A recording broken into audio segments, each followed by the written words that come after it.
All right. Did it actually start recording? Yes, it did. Okay. So a couple things. Number one, I have given you back your exam. So everybody's all right with that. The what's that? Yes, I do. Yes, I do. You would need a time-traveling DeLorean for that one, wouldn't you? And actually, I don't mean that either. That's all wrong. It's supposed to be March 6th. So, hold on. What the heck? There we go.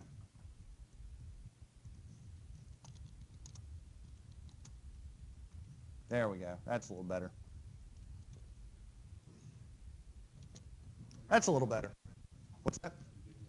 Yes, I am. Well, if I had it due on March 20th, that means you all would have to pause the margaritas and Mai Tais for spring break and come in and turn in homework, because that's during spring break. Well, February 20th. No, it said February 20th next year. Like I said, they're not going to graduate. All right, 1, 2, 3, 4, 5, 6.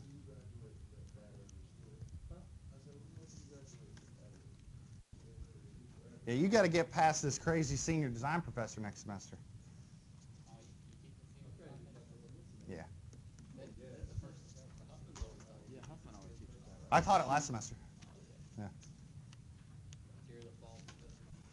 Yeah, but we're not doing it in the fall anymore. This is the last round, so. Yeah. What do you mean?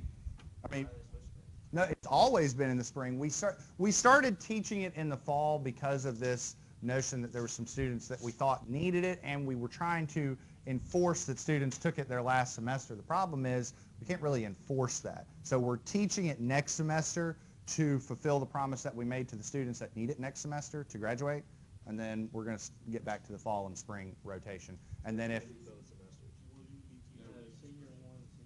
I'm teaching it in the fall. No, I'm teaching Capstone 2 in the fall. Yes. Okay, that I didn't understand. So if you fail it in the fall, you can take it again in the spring. Well, If you fail that, we'll have that discussion another day. Hold on. Hold on. Hey, his words, not mine. But hold on. He had his hand up, so. I've got it whittled down to 2. I haven't made up my mind yet. What? No, what? I said I'm crying. That was really funny. Oh. Yes, sir. so if you had Capstone 1 and 2, you can still graduate December. Yeah, I don't really understand your question. That is the answer to that question is no. It's not me allowing exceptions, it's the division, and the division is not going to allow exceptions. I mean, regardless of who's teaching Capstone 2, I mean, I've been the structures advisor since I've been here. So if you're on structures, you're going to be working with me anyway. So I don't know if it really matters. So.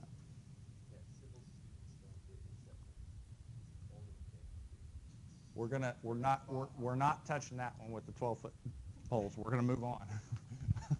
All right.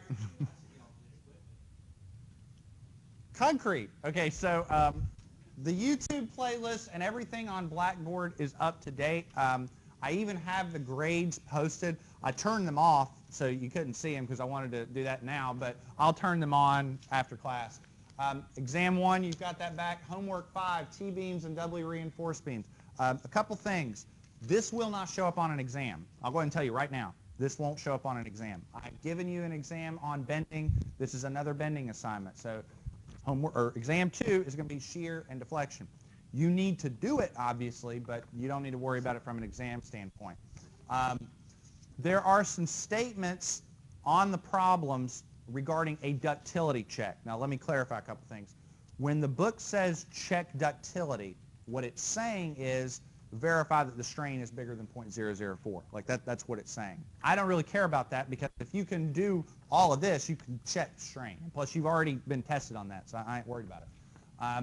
I'm assigning it today. It's due on Monday, so we've got to get through T-beams and doubly reinforced beams to do this. So we do need to sort of press on.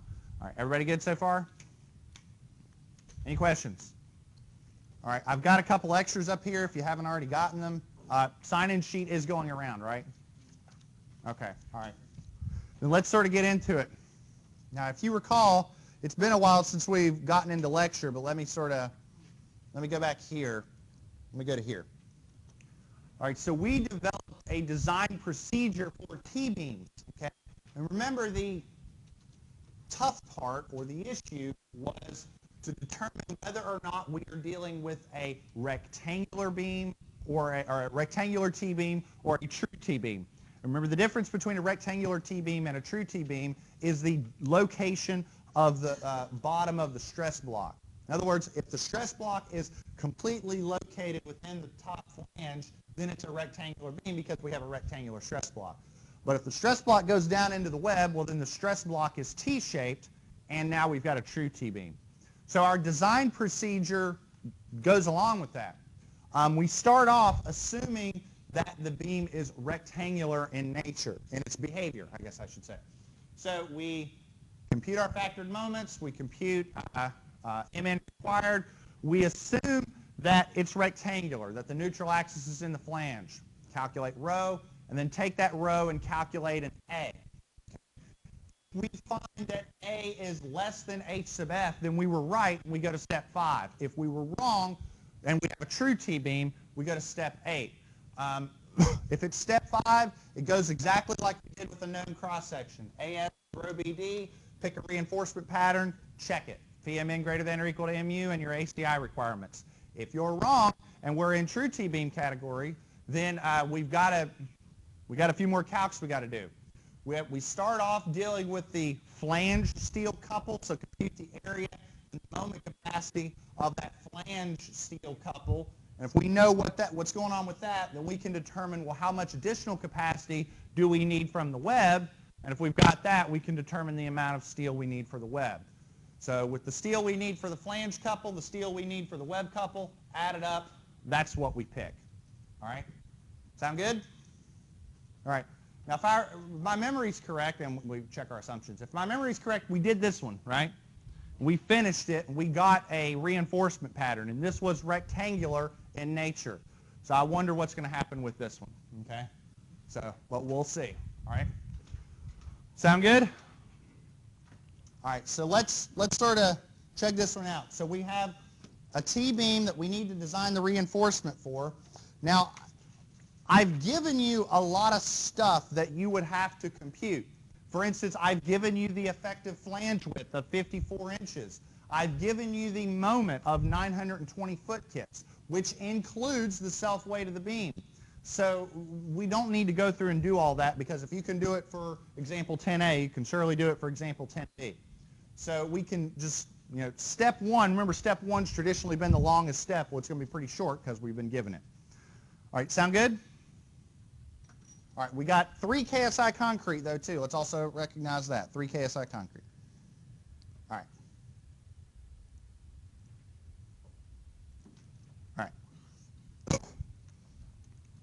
So example 10B. So first off, step 1 would be compute MU, but we were given that. 920 foot-kit. So I wanted to just sort of have that said, that in most instances we would have to compute that, but we don't have to worry about that here. Step 2. Okay, so once we have an MU, just like before, step 2, we compute MN required. Okay, now MN required, we have to have a phi value, so this is one of those assumptions that we are making right now. So compute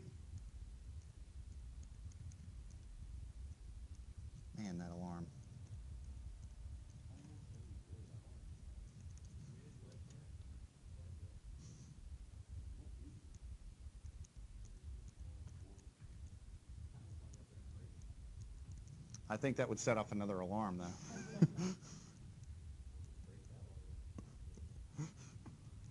It's going to turn into like an M.C. Escher painting, like alarms on top of alarms or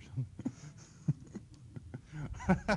All right, so we need to compute a required MN. This is an assumption that we're making, and I've been trying to be pretty diligent with that in the notes, that if I make an assumption, I'm clearly indicating it. So we are assuming phi equals 0.9.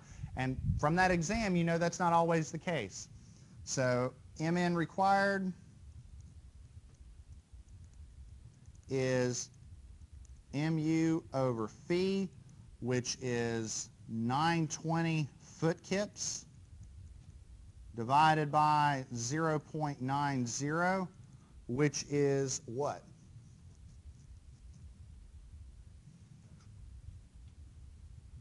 Say it again. Like that. And in inch kips, because we're going to need to start combining this with inches and KSIs.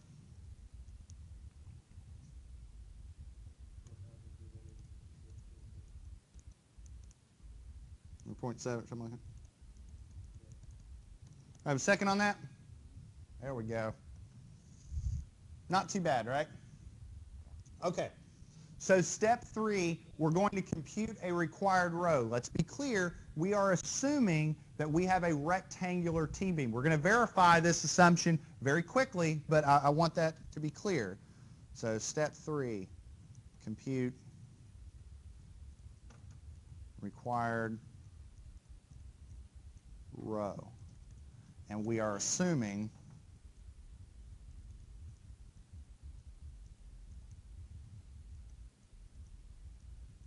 rectangular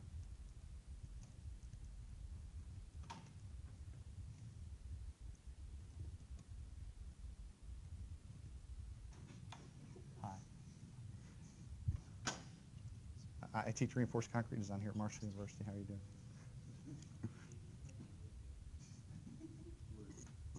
All right.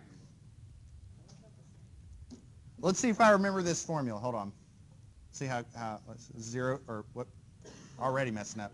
0.85 Fy 1 minus 1 minus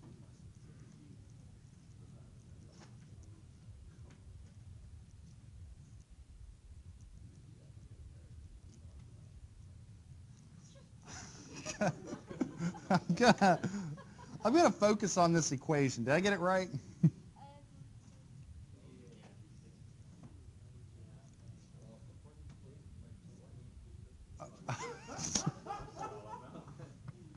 All right, can we concrete, please. 0.85 times what's FC prime? My goodness. Oh, there you go. You got to pay attention to it. 0.85, 3 KSI over 60 KSI. 1 minus 1 minus a big fraction. Now on the bottom, 0.85, 3 KSI. We have B. What was B? What is it? 54. And what was the D distance? 24. 24 inches, and that is squared. So 2 times 266.7 inch kips. All right, so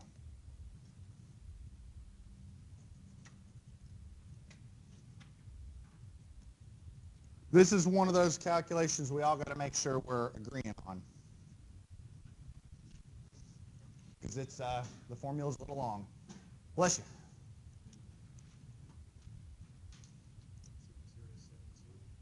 0.0072. All right.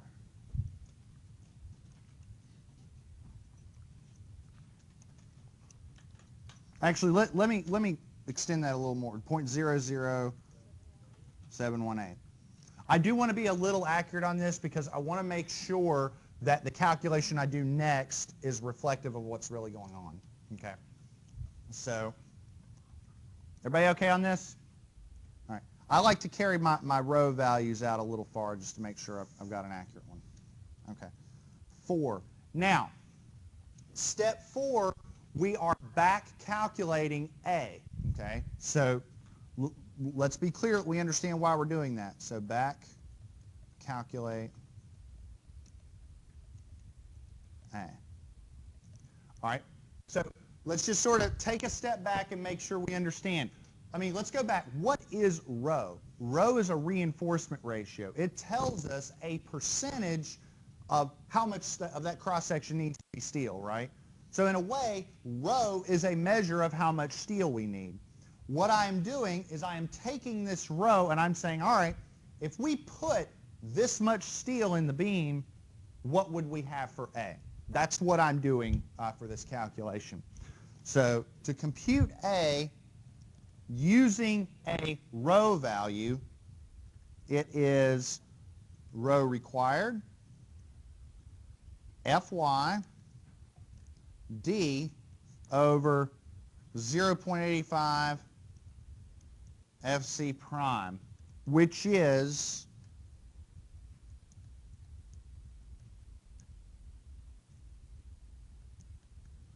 was Fy 60,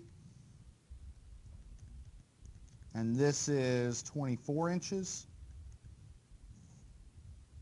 All right, 0.85, not 0.85. And FC prime is 3 KSI. So what do we get for this? 4.054 inches. Now, remind me of something. What is H sub F? So, what does that tell you? It's a true T-beam, right? We know it's a T-beam. No, but the stress block is T-shaped, okay? So we made this assumption in step 3 that the beam was a rectangular T-beam, and that assumption is wrong, okay?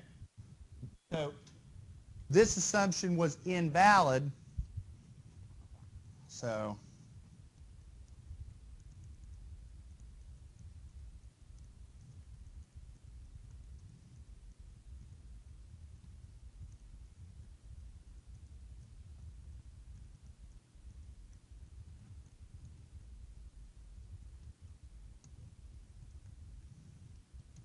assumption was invalid. This is a true T-beam.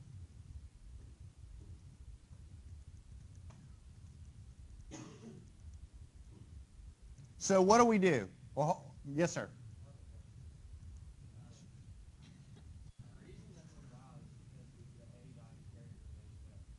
That is correct.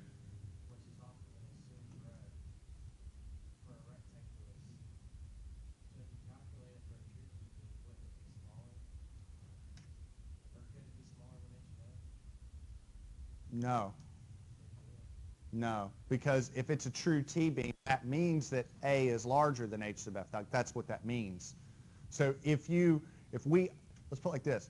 If we originally assumed that this was a true T-beam, first off, the equations would be much nastier, okay? But it would be different equations and they'd be much nastier. But let's say we did that and we went through and computed an A value. We would still get an A value larger than HF because what I'm saying is this beam in this problem is a true T-beam. For what we did, let me get to it. What we did, we initially assumed it was rectangular and we got that it was wrong. Doing it your way, we could assume it's a true T-beam and we would find that that is a correct assumption. But what I'm saying is that the equations to do that would be much nastier. No. Because this A value assumes rectangular behavior. This A value is wrong. We're going to get a different one.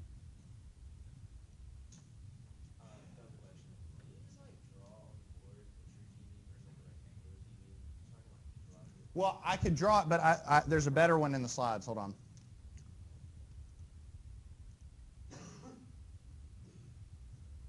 This is the difference right here. A rectangular T-beam has a stress block that is rectangular. A true T-beam has a stress block that is T-shaped. That's what I mean. So what we got just now was if the beam was rectangular, we would need a stress block depth of 4.054 inches. What was it? But we only have 3 inches to work with. That's where the assumption breaks down. Do you see what I mean? Everybody else all right with that? Okay. Now, if we have a situation where this assumption is invalid, do we need to develop significant emotional distress about it, or do?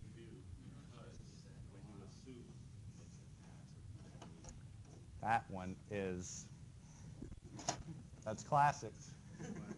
No, what does our procedure say? We go to step 8. So step 8 is how we handle a true T-beam. So I'm going to put right here, go to step 8. Does everybody have everything on this panel before I move on? Okay.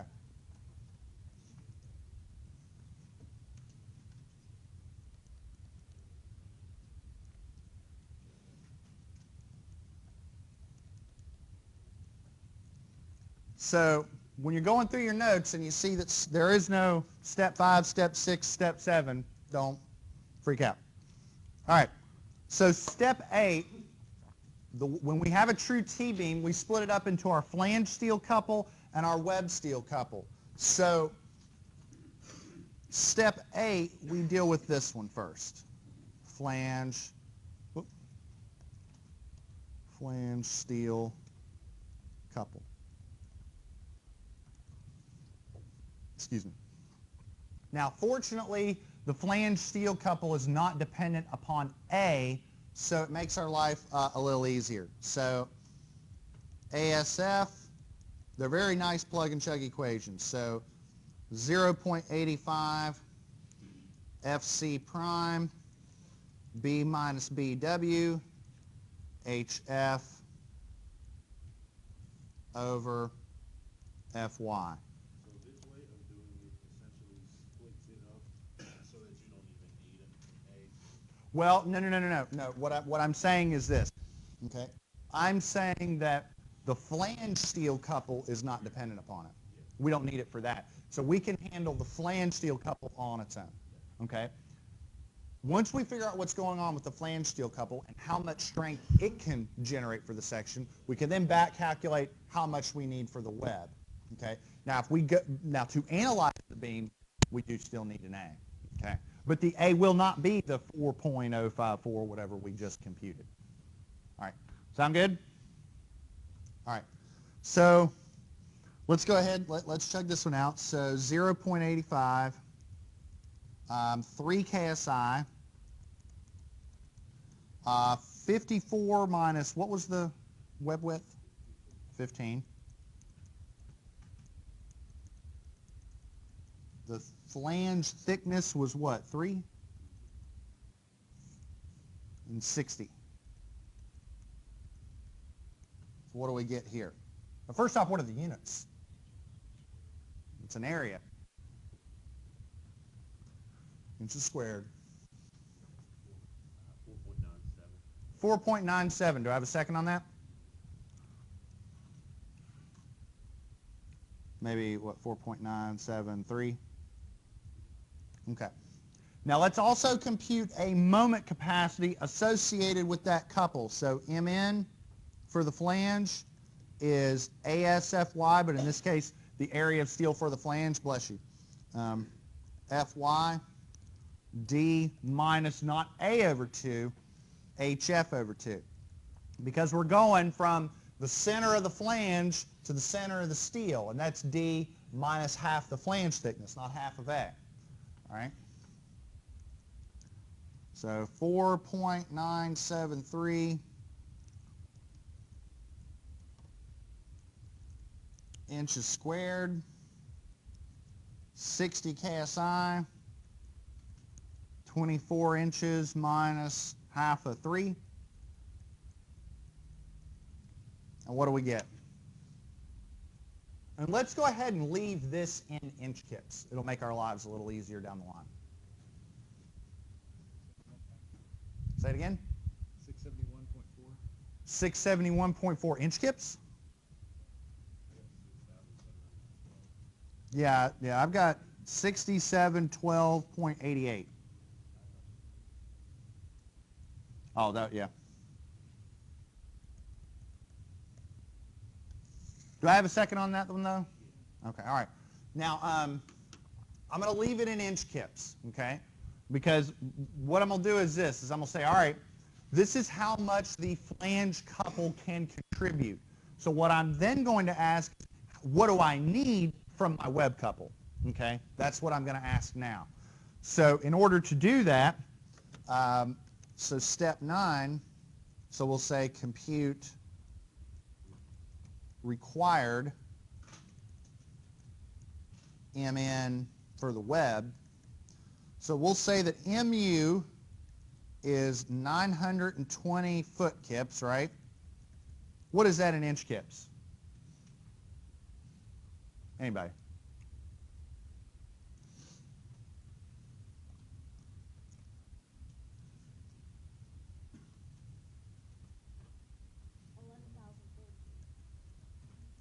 Second on that? All right. I'm getting everybody involved, All right, so MNF, we just computed, is 559.41. Well, wait, no, that's the foot kips one, sorry. I'm looking ahead. 6712.88 inch kips. That was me doing the foot kips. Okay, now, we're still in that assumption of phi equals 0.9, so I'm not going to restate that I'm making that assumption because it's the same one that I did before. Using these two values, I'm going to say, all right, the nominal capacity of the web, and I'll put required, is mu minus phi MNF divided by phi. So that is 11,040 inch kips minus 0.9, 6712.88 inch kips divided by 0.9. This is one of those places where you can make some mistakes on units. Look, inch kips, IN-KIP, IN-KIP, like literally write it out, okay? So what are we getting for this?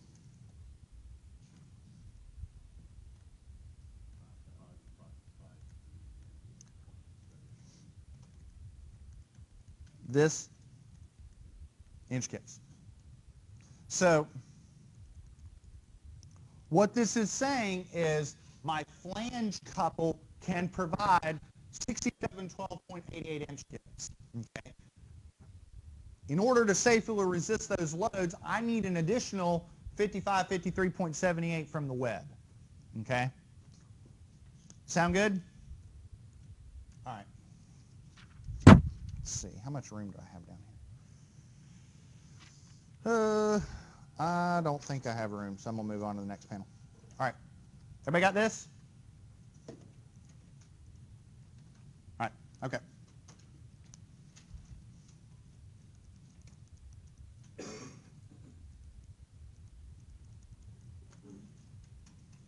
All right. So now we're going to do step 10, which is compute required ASW. Now,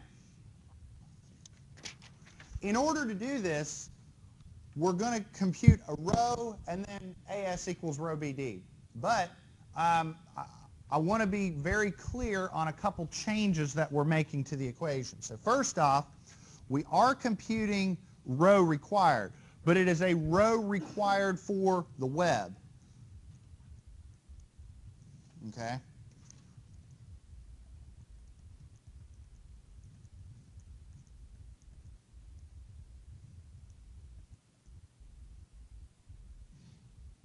Goodness, that alarm.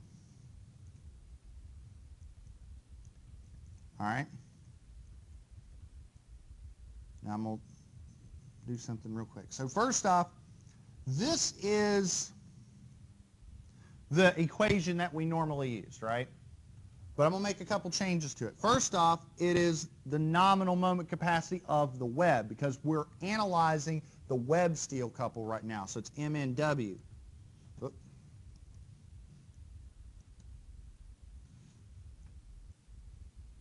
All right. And because we are analyzing the web steel couple, we're not using B, we're using BW. Okay?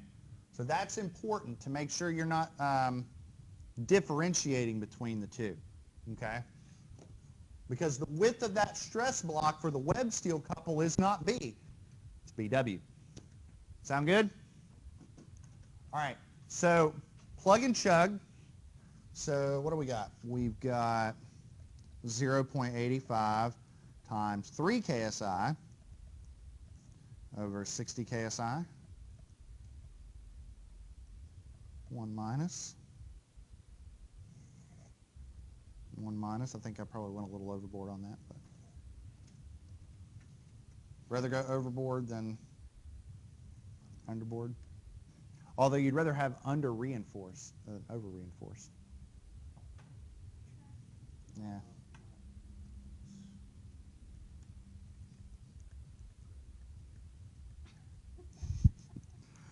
All right. BW was what? What was BW? 15. So this is right here. Don't put in the B of 54 inches. Put the B sub W. And then D is 24. Am I right? And then 2 times, what was it? 55, 53.78?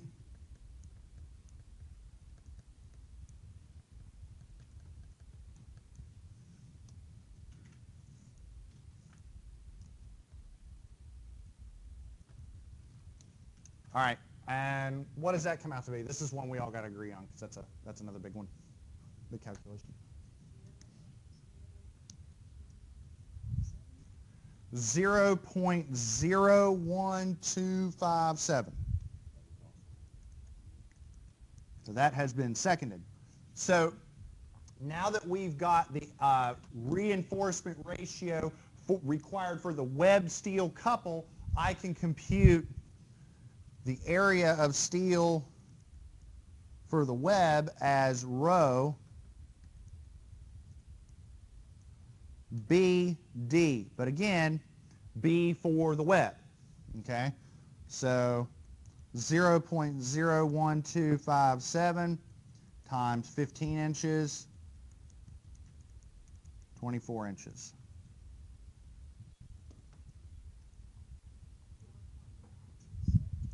4.526. Do I have a second on that? There we go.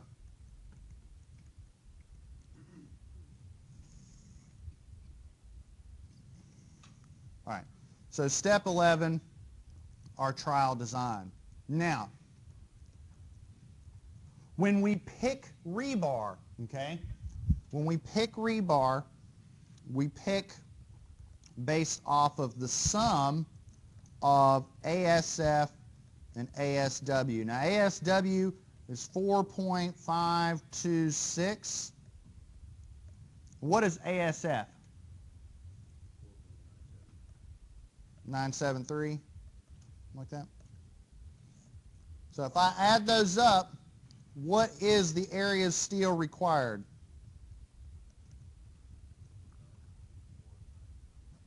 9.499 inches squared.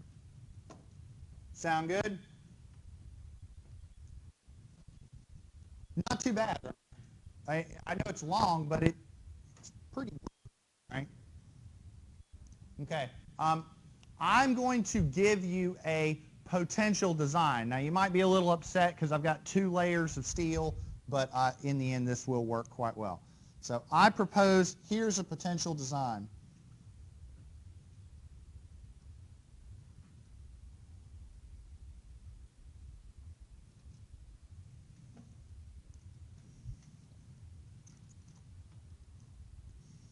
Now, what was the width? This was 54.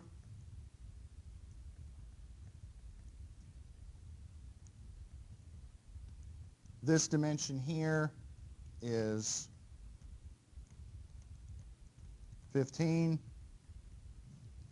This dimension here, right? I propose that a simple solution for this problem is to do 1, 2, 3, 4, 5, 6, 7, 8, 9, 10. Use 10 number 9s with an area of 10 square inches. Now, the center of that pattern of rebar is about right there. That little plus sign right there, that's the centroid. And that distance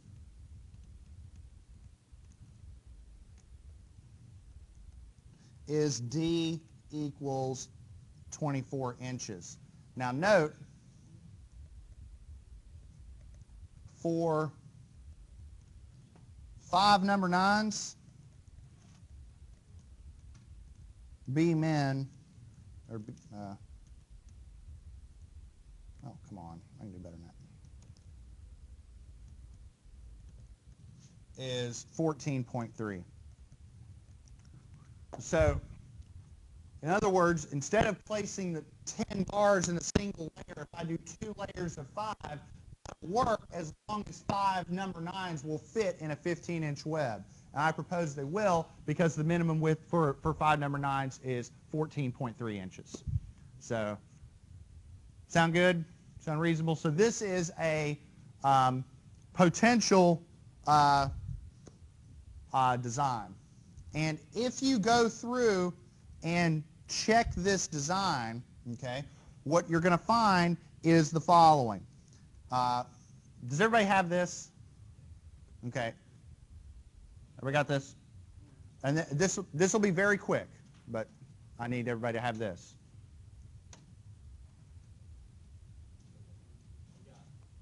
You got it? Yep. Okay. So for step 12, if you analyze trial section,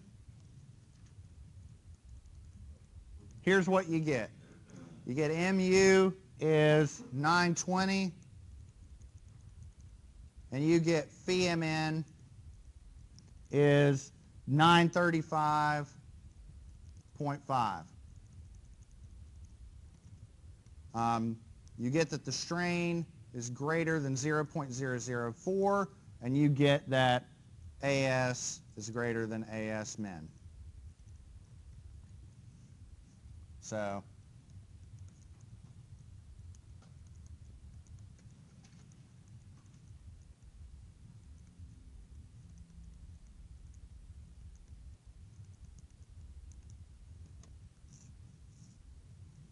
there you go.